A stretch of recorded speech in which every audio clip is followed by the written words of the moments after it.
Welcome to this very special opportunity to experience the art of Jim Schantz and the superb music of Paula Robison. Jim's newest exhibition at the gallery, which is now available as a virtual tour if you can't make it in person, is entitled Attentiveness to Nature, which is a fine title for this afternoon's weaving of art and music.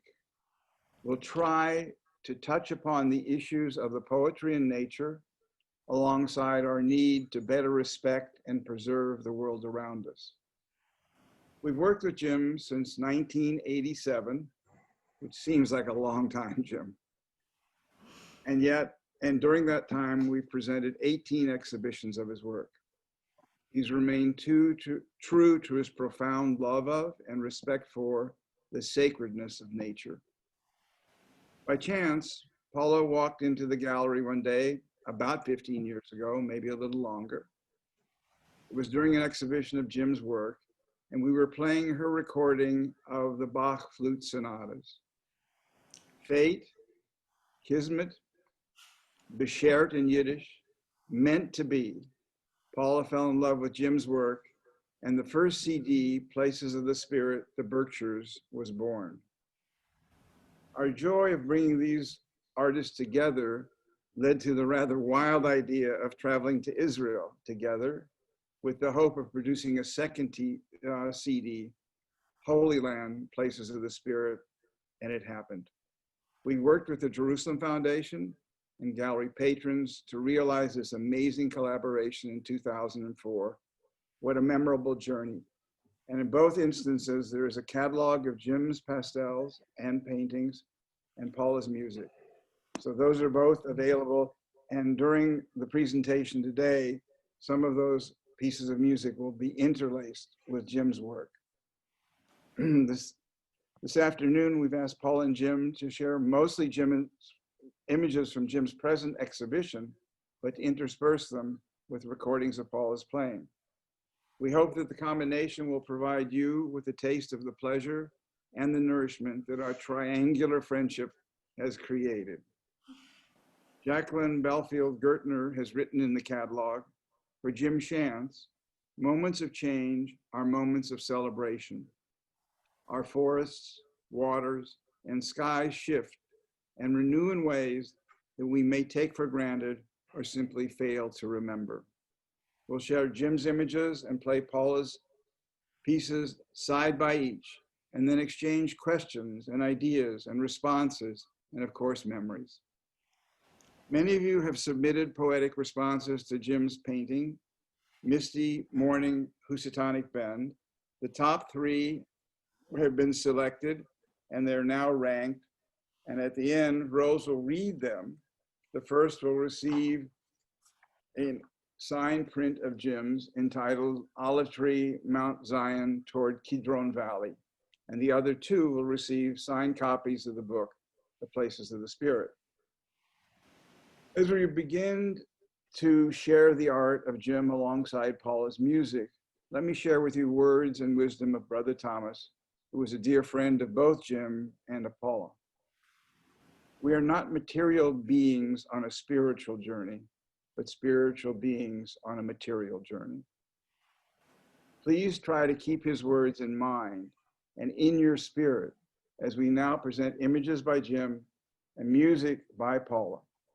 One note, this is an incredibly rare opportunity to see and to feel the music as you focus on each detail of the painting on your screen. So Rose, let's begin.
Thank you, Rose.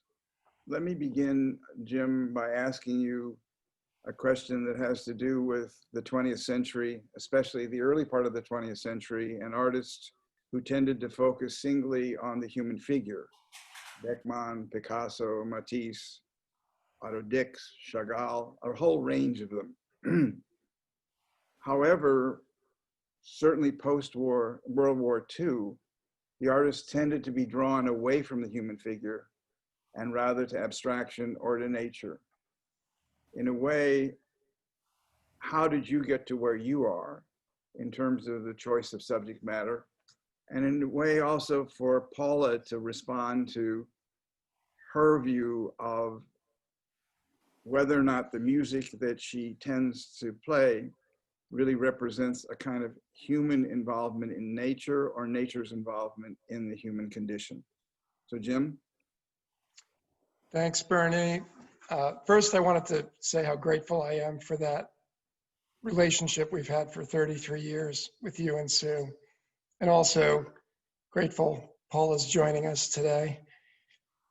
To answer the question, there were artists that I think drew from the figure and eventually went to abstraction, like Picasso. De Kooning would be another example of that.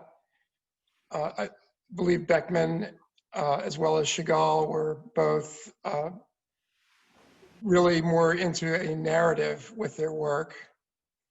And for me, I originally worked with the figure and still life. And although I was working in a more expressionistic manner, I found that landscape, nature, for me was a greater jumping off point to go to abstraction within the work itself.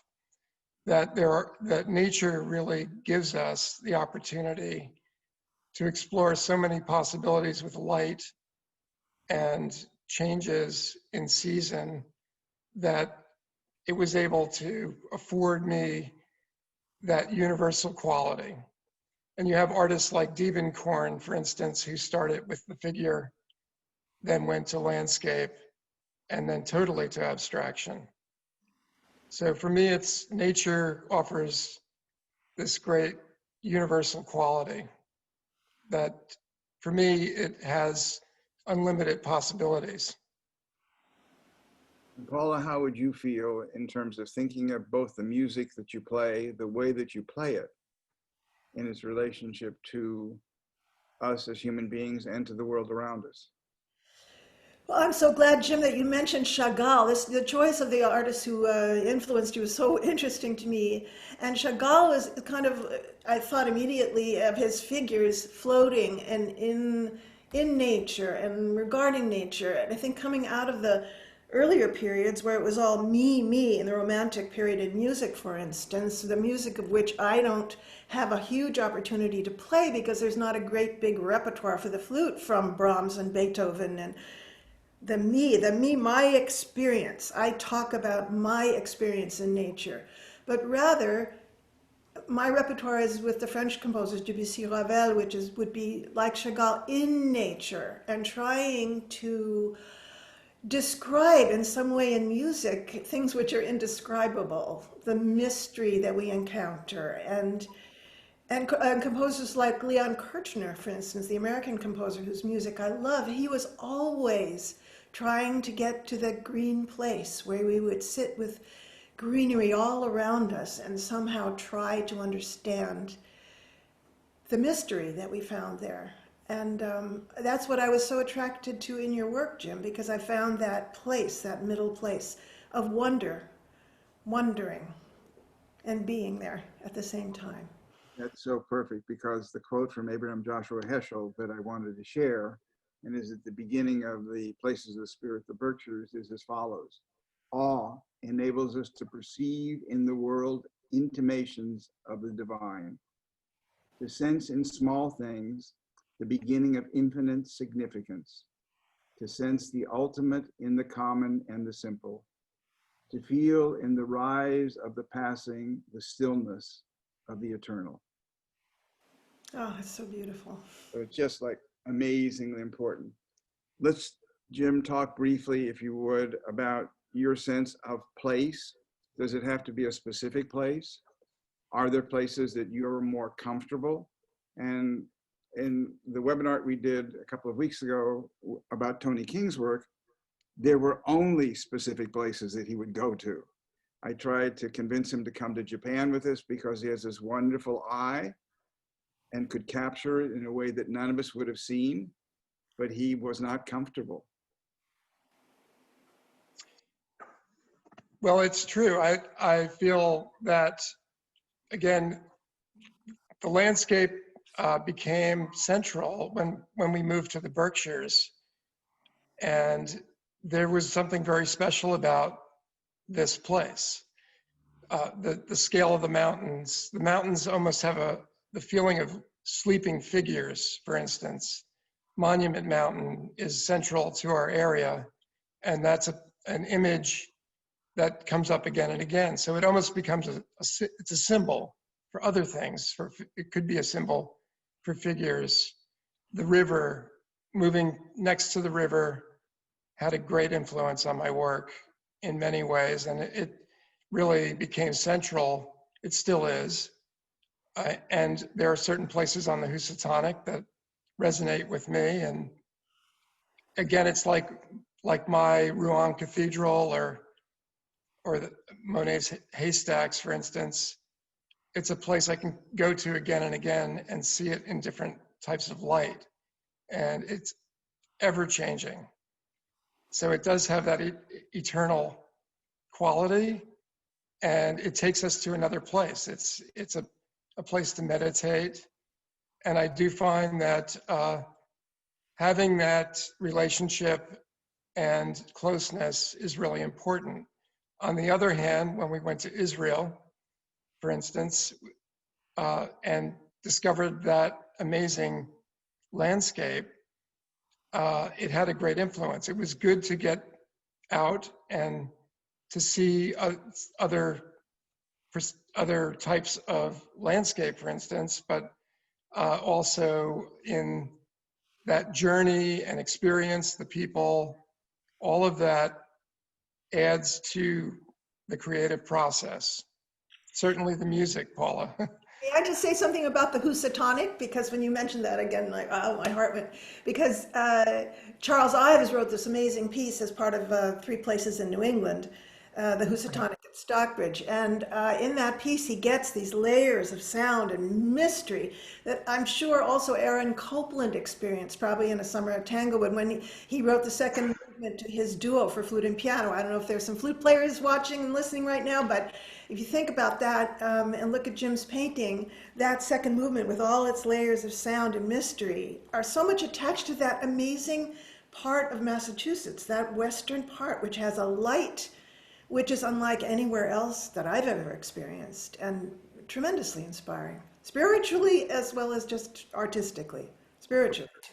Paula, let me ask you a question about place, but rather place in terms of where you have played, which in and of itself was inspirational to you and to your playing. And I don't think you need to mention places that were not. Oh, there were some of those, but I was just trying to carry the inspiration with me and ask the Lord for help every time. I mean, it's a prayer, as we were talking about before. When you pray, you're practicing as a prayer, and then your performance is a praise, and you want to sense the presence of the divine with you as you play, because the music is coming through us from way back there.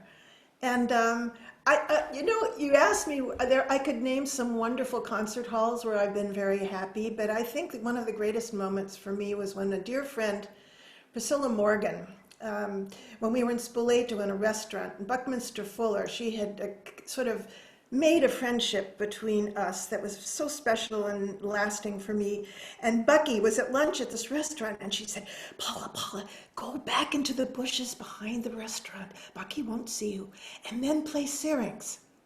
And so I did, and his head went up like this, and that wonderful bald head, you know, that energy was coming out of it, and he was absorbing the music and living the music, and he knew the piece, and it was just, to me, one of the peak performing experiences of my life. So I hope that answers your question. More than answered the question, because the question really relates to both of yours, even though you are performing or painting in different spaces, what your real goal is and end result is the communication with people you care for.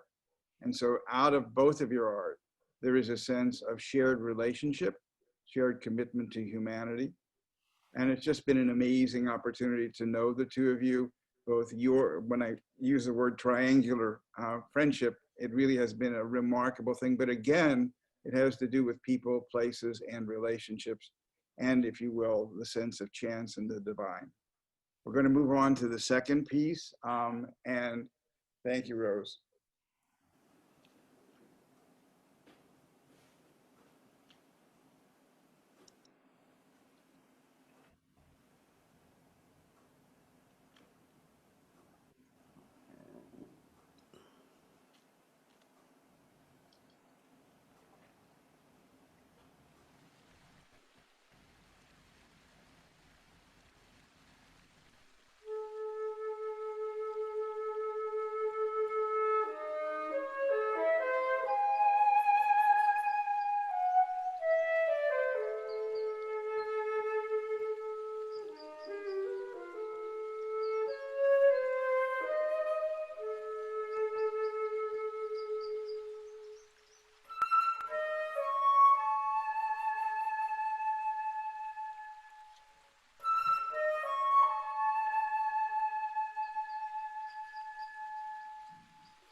Thank you so much.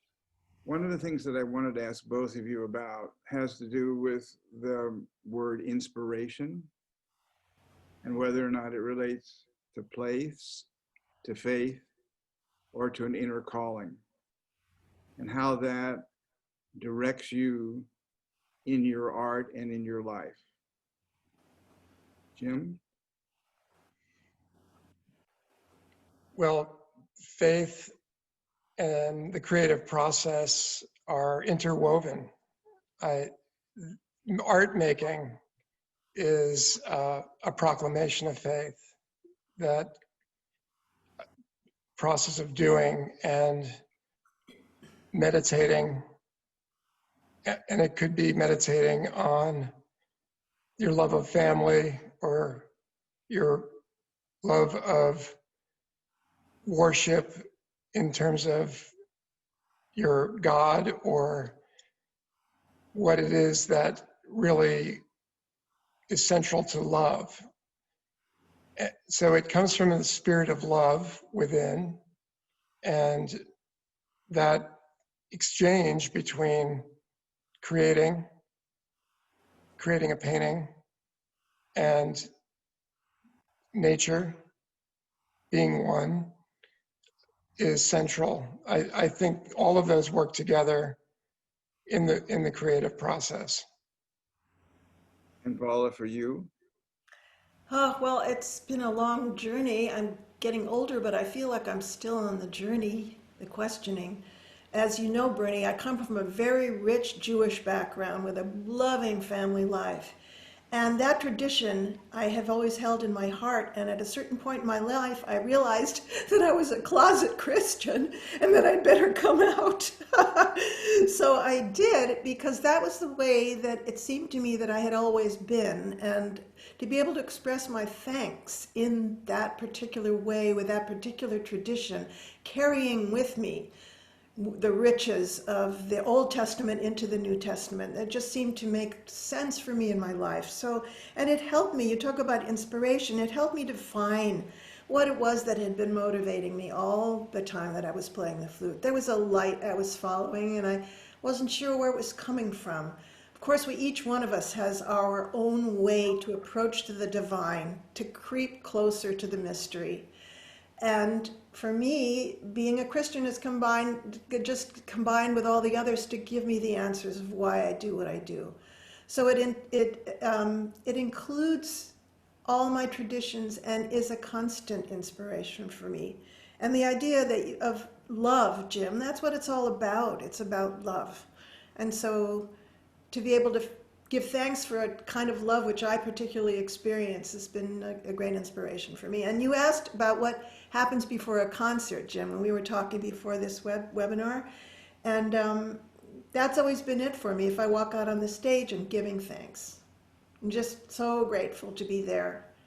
And as I'm grateful to be with all of you here today. As we're very grateful to have you here, for sure. How would you integrate into both of your comments specifically about love, the notion of compassion? Because it seems to me that they are intertwined, that it is the fundament of love is compassion and respect and caring and kindness. And so all those aspects of both of you as individuals, as human beings, as artists, is expressed in your work. For me, the work is not only work that grows out of who you are and the love that you exude, but I really think your compassion for the universe around you, either the physical, the natural universe, Jim, in your case, as much in terms of the work that you have focused on, but Paula, in terms of your teaching and your playing, that it requires that to communicate as a great teacher, as a great player, as a great artist. Fundamentally, it seems to me that compassion is that sort of glue that holds it all together, and we have words for everything else around it. And out of Hebrew, it's a really wonderful. Rachamim is sort of mercy. Rachmanut is probably compassion. But all those things said, it comes from the Hebrew base word of rechem, which is the word for womb. It's all encompassing and embracing. And so love, all these other things seem to fit, yes, that's who you both are, and your works go out into the world with that energy. So Rose, let's look at the next group. Thank you. I just want to encourage everyone to please look at your screen and take yourself with the music into those spaces.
So before we go on, I do have to, many of you may have seen one of the chats that came up.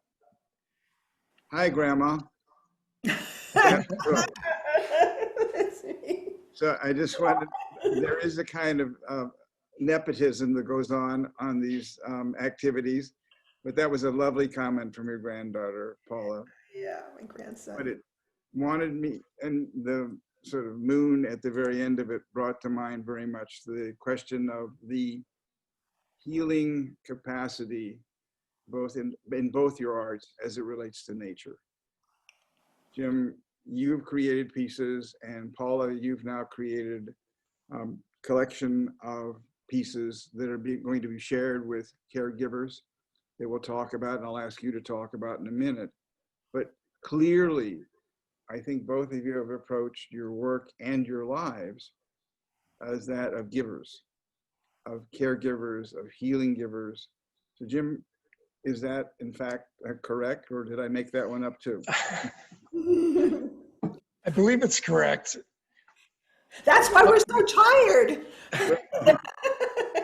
Well, the paintings, I hope, would be a place for meditation and a place to transcend and heal, that you can be around the work.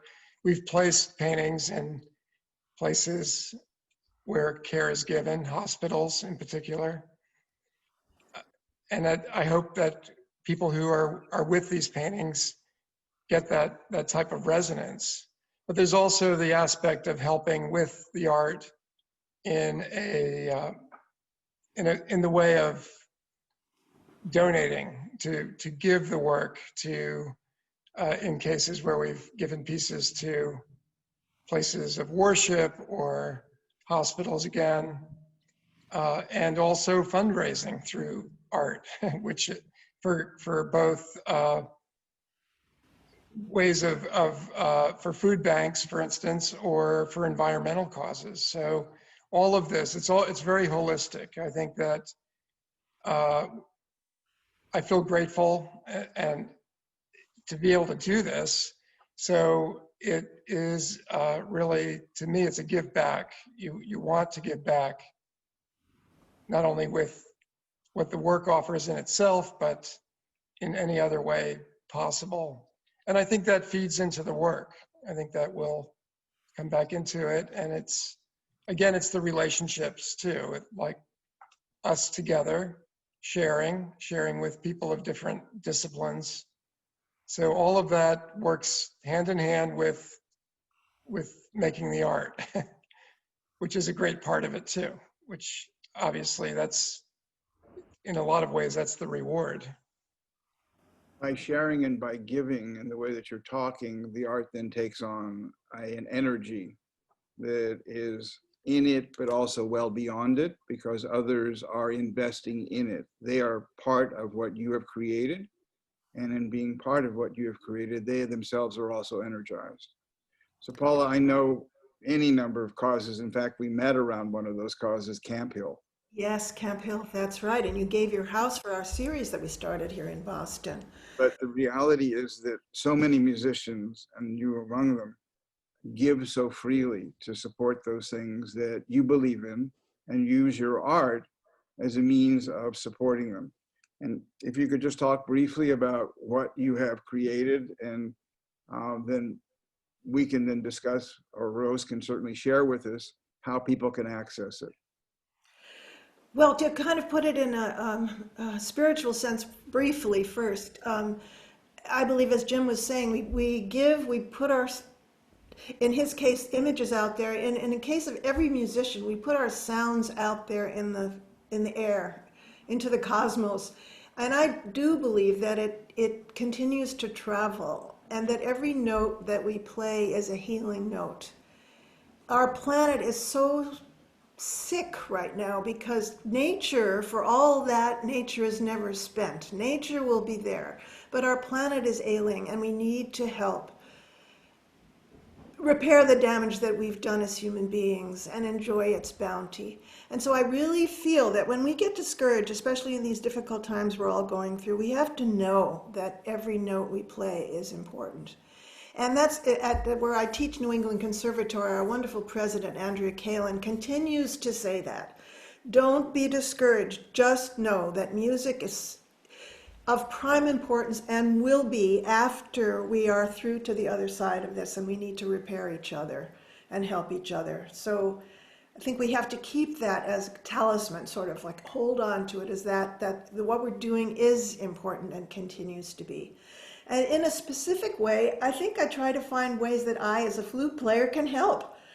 I mean, I get frustrated sometimes because I think, oh, what can I do about this? I feel so powerless. But then I keep thinking every kind word, every beautiful phrase, and every organization I can help, I really try. And in this case, what came up out of all our collaboration here with this project was the idea that the Places of the Spirit recordings which we made, I know from caretaker friends of mine, caregiver, have greatly benefited people who are sick, who are trying to get well, people who are sick or at the end of their lives and are about to transition into the next life, to help them get over, because that's really hard. Dying is hard work.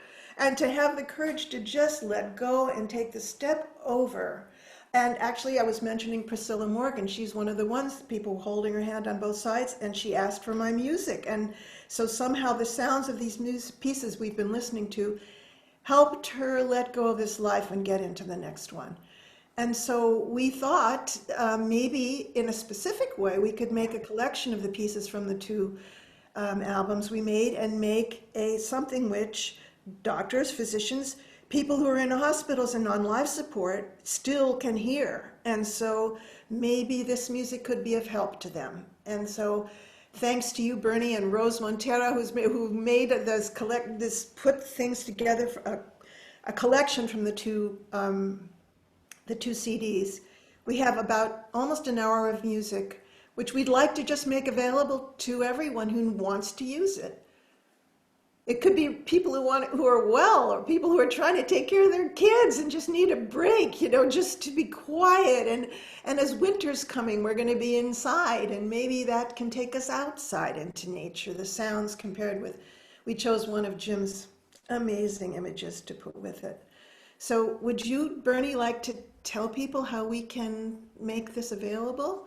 Will be attached to the YouTube rendition or recording of this under Paula Robison, Places of the Spirit, and it's music for peace and healing. And this will probably be available within 48 hours on the gallery website, and then you can share it with anyone. But one of the nicest things for me, Paula, is the realization that both you and Jim approach your work with an incredible sense of humanity. And that is translated by what Jim was mentioning before in terms of supporting causes, donating things, putting your work in hospitals where it does serve to take people into a place of calm, of beauty, of poetry, of hope. And then Paula, the same thing with the music. That by allowing your notes to endure, it's a wonderful thing for people to have access to the healing qualities of your spirit. Having traveled with you and then worked with you over all these years, there is such a fundamental love of humanity and a real desire for tikkun, of repair of the universe. And so I think both of your works are perfect together. It was your instinct, Paula, when you saw Jim's work at the very outset in the gallery. And as you probably know, for me, one of the best parts of life is to let things happen. And this has just let it happen and continues to happen in such a glorious way. Rose, is there one more piece? Then let's do it. There are two more, in fact. Good.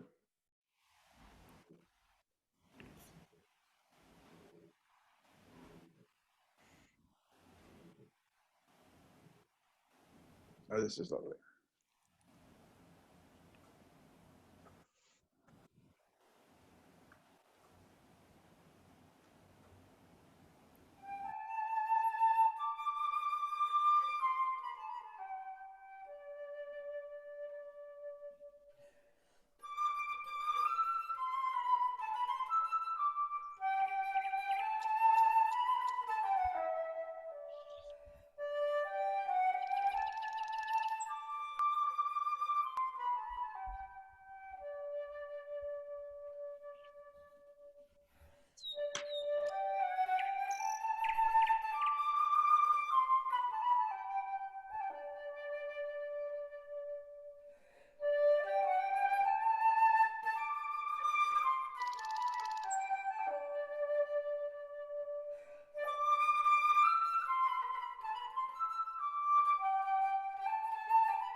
Paula, if you would just share briefly your collaboration with Ciro Baptista, Adam Abe's house, because that last image with the sounds, with your playing, and then the nature sounds, we were there. I really felt that I was in that place with Jim, and just in being able to inhale the smell of the leaves, your sounds, the birds were all there for us. So how did that happen? Oh, Ciro, it's our collaboration and friendship, which I hope will last for the rest of our lives. It's just was such a blessing, and it came when I first started being introduced to Brazilian music, which I had never played before, and he was kind of like a guide for me. He and Romero Rubambo, who was a great guitarist, and we had a trio with Sergio Brandão, all these fabulous musicians. But so we went on tour, and Ciro's equipment would always be huge. He'd have drums and things to shake, and every hotel he went to, he took the key in the day of keys and he put it on a thing that he would keep and shake it. And every town we went into, he would go direct. He said, I have to go to the haunting store. I said, what are you talking about? He said, because they have the best bird whistles there. I get the bird whistles. And so he would do all these amazing bird sounds. And then he had one piece where he would shake the bird with feathers above my head while I was playing. I have to say those experiences playing with those amazing musicians were some of the happiest of my life, because I could really, you were talking about sending, getting out of yourself, getting into the music, and Jim getting into the images. That's what I was really most joyfully in the music, because it's all about, as Romero would say, there are no wrong notes. It's just the notes you play or choose to play. And so it was great having that, as a classical musician, having that release and being able to play like that. So I could always depend on Ciro to come up with some transcendental bird songs to take us out of our skins and out into nature, just perched on those branches you just saw. That's why I love this particular image of yours, Jim, because the leaves are shining. It's just like they're gesturing us in to the space. That's perfect. I did. And also, if you just talk briefly about Adam Abe's house, and he's played an enormous role both in both of the CDs and now helping to reformat so that the works could be shared with people around the world for healing and for peace. Yes, that's right. He's a divine musician and a genius of an audio engineer and producer. And so he was there when we were putting all this stuff together. And he was in his studio, and Ciro came with all his equipment. And Steve Beck, great pianist, with his playing his wonderful old Mason and Hammond in the studio. And Adam playing with me the prayer at the Western Wall. And you can't really hear it, but we had little pieces of paper that we were crinkling. Like we were going to put our prayers into the wall, prayers for peace and unity, which we're still praying for. So his spirit is very much manifest in all of this work, definitely. And his wonderful sense of humor and warmth and love. It's all about love, It sort of abounded all together in quite a wonderful way. So there's one more piece. Rose, do you want to, or shall we do the winners and the poems and then do the last piece? I would love to go out with images, or an image and Syrinx, which Paula mentioned before, and is one of my all-time favorite pieces, from seeing her hidden in the office at the old gallery, beginning to play where people were out front, and just mystifying them as the sound came around. So Rose, why don't you go with the three winners of the haikus or the poems in relation to Jim's work, and then we'll end with that. Great, and I will just pull up the image that sort of inspired these works as I read them out. And there will, I swear, no one but myself and us here at the Pucker Gallery have read these poems. We've selected 3, so clean slate for Jim to hear them and then pick our winners. All right, the first one. Misty morning blue, always calm, meditative, as tumult threatens. All right, the second one. Soft shades of dawn's light color my soul so lonely, yet beauty holds me. And our third haiku. Edges will contrast, water will flood the pathway. leading to deep breaths.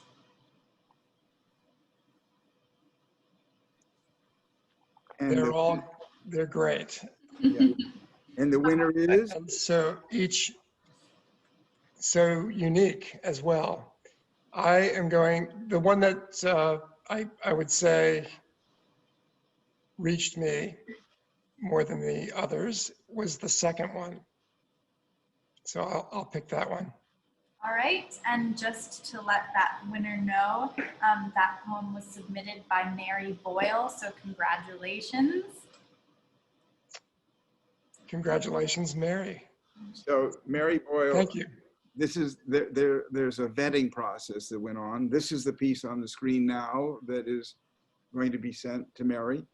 And Paula, I think, and you, Jim, would be pleased to know that we have a poet in residence at our house from San Francisco, Rusty Herbert. And I asked Rusty to preview those poems as well. And so his favorite, Jim, also was Mary Boyle's. Oh, I'm thrilled. And the other confluence of relationships is that Mary Boyle, her family, especially her mother, was a very close friend of Brother Thomas's in Erie and Oil City. And in fact, when the nuns at Mount St. Benedict celebrated the 150th anniversary of the monastery, they honored Brother Thomas. And Mary's mother was the primary supporter of that event.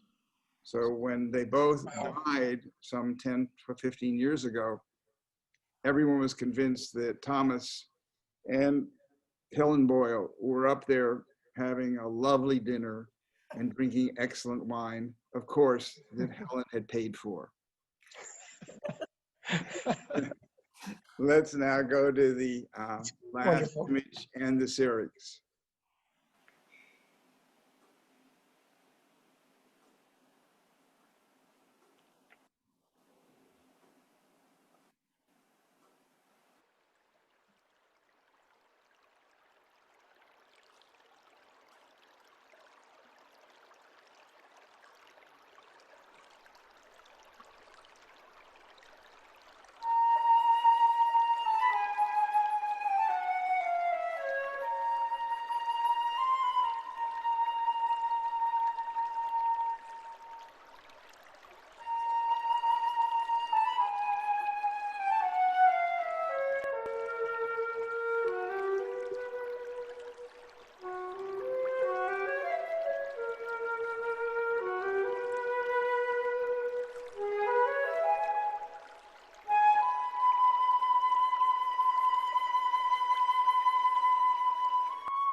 And with that, I think I just want to say thank you to Rose, especially for organizing us and the images, to Jim, to Paula, to all of you who were part of this experience.